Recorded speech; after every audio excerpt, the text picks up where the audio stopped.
뉴스 속 경제 이슈는 더 쉽고 깊게, 최신 고용 동향은 더 빠르게 전해드리는 고용브리핑 365 시간입니다. 신세롬 기자와 함께하겠습니다. 안녕하세요. 안녕하세요.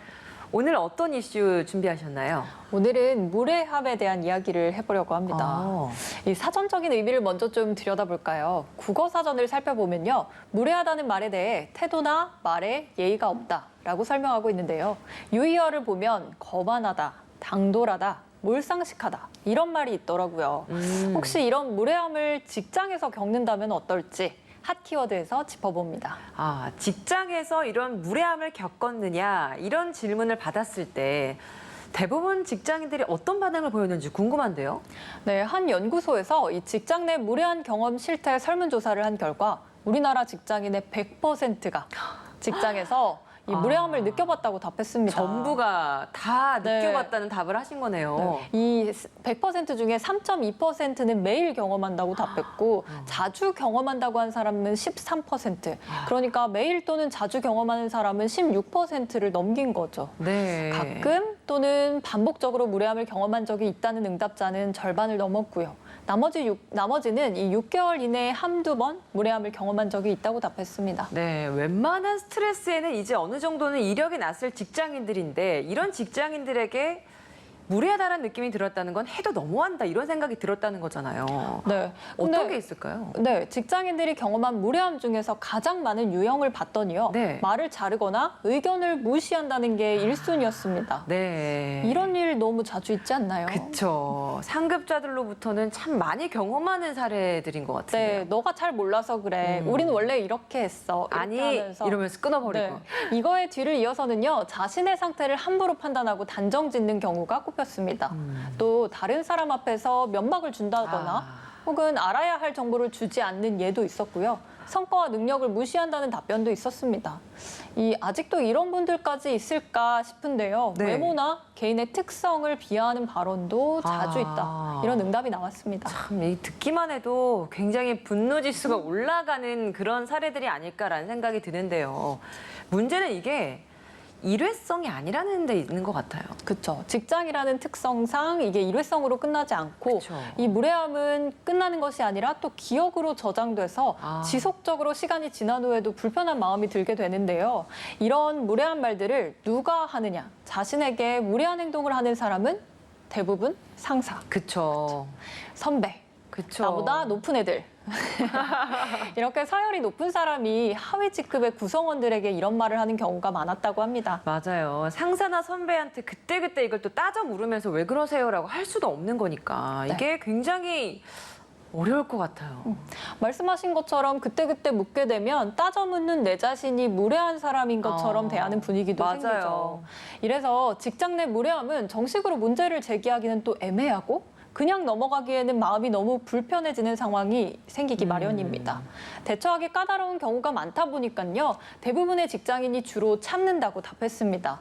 정도가 너무 심할 때에는 상사나 동료에게 상담을 하거나 또 한 발 더 나아가서 견딜 수 없이 반복될 땐 이직을 고민한다고 응답한 이들도 많았습니다. 저리 싫으면 중이 떠난다고 내가 떠나버려야겠다. 이런 생각을 하는 거죠. 부당한 언행에 대해 시정을 요구한다고 답한 이들은 13.7%로 낮게 나타났습니다. 근데 더 큰 문제는요. 이런 무례한 일을 경험했을 때 그 문제의 화살을 바로 자기 자신에게 돌린다는 겁니다. 상대가 무례한 말을 했는데도 오히려 스스로가 위축이 되고 내가 이런 이야기를 들을 만큼 뭔가 잘못한 게 있나? 이렇게 생각을 해보게 된다는 거죠? 맞아요. 그렇게 생각하는 사람들이 3명 중에 1명이나 됐습니다. 무례함을 당하는 상황에 부닥쳤을 때 자신이 대처를 잘못한다고 여겼는데요. 반대로 난 대처를 잘하고 있다고 응답한 사람들은 무례함으로 인해 생기는 마음의 불편함도 적었습니다. 같은 상황이 닥치더라도 상황을 어떻게 대처하느냐에 따라서 결과의 변수가 되는 거죠. 하지만 10명 중에 8명의 직장인은 무례한 사람에게 대처하는 방법을 연습하거나 배운 적은 없다고 답했습니다. 네, 아무리 무례함을 당해도 본인을 공격하는 일은 하지 않았으면 좋겠습니다. 네. 사실 표현이 다를 뿐이지 무례함이 지속되면 이게 직장 내 괴롭힘으로 발전할 가능성도 있는 거거든요. 구체적으로 어떤 유형을 피하면 될지 좀 팁을 공유해 주신다면 어떤 게 있을까요? 네, 앞서 말씀드린 설문조사에서 기사에서도 구체적인 사례들이 언급됐습니다.